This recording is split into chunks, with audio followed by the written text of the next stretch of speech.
Welcome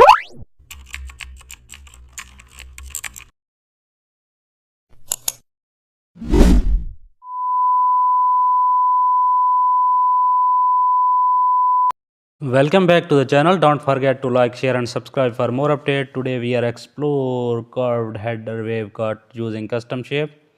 Open Photoshop and create a new canvas. Then select the custom shape tool and choose a curved wave shape. Draw the wave at the top of the canvas. Change fill color to the accent color and duplicate the wave.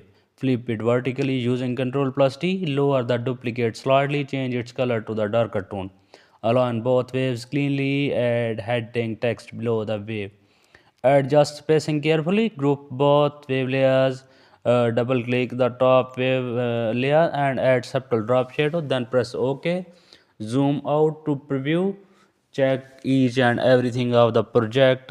Then press OK. Header cutout looks modern. Custom shape ready. Your project is